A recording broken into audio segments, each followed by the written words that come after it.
Assalamualaikum warahmatullahi wabarakatuh. Perkenalkan, nama saya Selitri Antasari, mahasiswi jurusan Promosi Kesehatan kelas 1B Poltekkes Kemenkes Bengkulu dengan nomor NIM P051700210086. Baik, di sini saya akan menjelaskan tentang kepemimpinan autokratis. Apa itu kepemimpinan autokratis? Kepemimpinan autokratis adalah gaya kepemimpinan di mana seorang pemimpin memiliki kendali penuh untuk menentukan kebijakan dan prosedur, memutuskan tujuan apa yang ingin dicapai, dan mengarahkan serta mengawasi semua kegiatan organisasi tanpa partisipasi dari bawahan. Kemudian ada 3 bentuk dari gaya kepemimpinan autokratis, yakni gaya yang pertama yaitu directing atau bentuk yang paling umum dan paling kaku. Bawahan diawasi secara ketat dan pemimpin tidak mungkin berkonsultasi dengan bawahan untuk mengambil keputusan. Kemudian gaya yang kedua yaitu permisif, adalah bentuk yang lebih luas.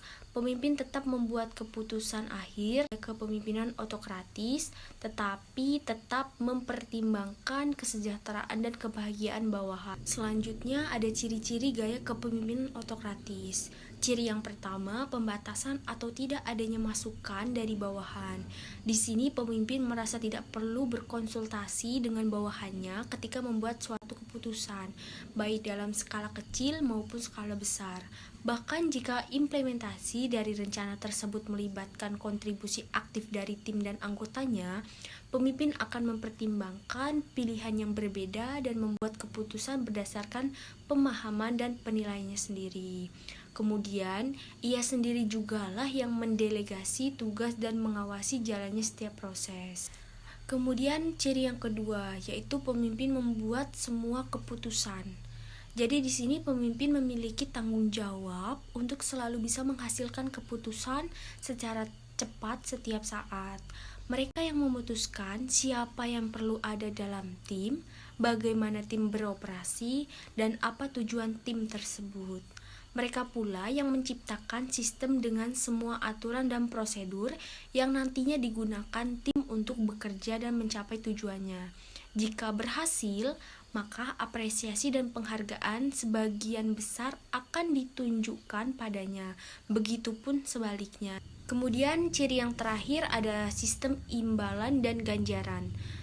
Dalam gaya kepemimpinan autokratis, anggota tim diharapkan untuk bekerja mengikuti prosedur. Namun, konsep ini tidak bisa disamakan dengan metode pembudakan, di mana seseorang harus bekerja tanpa mengharap imbalan.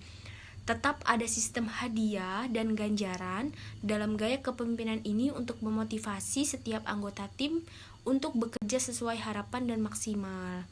Imbalan biasanya akan berupa uang seperti upah atau keuntungan material yang serupa daripada kesempatan untuk kenaikan jenjang karir atau partisipasi dalam kepemimpinan. Lanjut ke karakteristik khusus dari seorang pemimpin autokratis, yakni yang pertama, piawai di bidangnya, kemudian ambisius, konsisten, gamblang atau kemampuan berkomunikasi dengan jelas dan efektif, percaya diri, memiliki empati, mampu beradaptasi, dapat diandalkan, serta bertanggung jawab. Kemudian ada kelebihan gaya kepemimpinan autokratis, yakni kelebihan yang pertama yaitu proses kerja yang efisien, menjaga ketertiban dan kedisiplinan, target yang terfokus, komunikasi yang jelas, manajemen krisis yang cepat, serta peningkatan produktivitas. Nah, selain kelebihan, kepemimpinan autokratis juga memiliki kekurangan, yakni kekurangan yang pertama bisa menimbulkan upaya micromanaging. Yang kemudian kedua, membuat pekerjaan merasa dipaksa bekerja sehingga menurunkan moral mereka. Yang ketiga, memunculkan budaya kerjakan saja, yang penting selesai. Kemudian kekurangan yang keempat, anggota yang tidak terlibat dalam decision making akan merasa kurang peduli dan bertanggung jawab atas pekerjaannya. Kemudian kekurangan yang kelima, berpotensi mematikan pemikiran kreatif dan peluang inovasi. Serta kekurangan yang terakhir yaitu berpeluang untuk menjadi kepemimpinan otoriter. Nah, di sini juga ada tips menerapkan kepemimpinan otokratis. Tips yang pertama, hargai peran setiap anggota. Kedua, komunikasi dengan jelas dan beri ruang untuk berpendapat.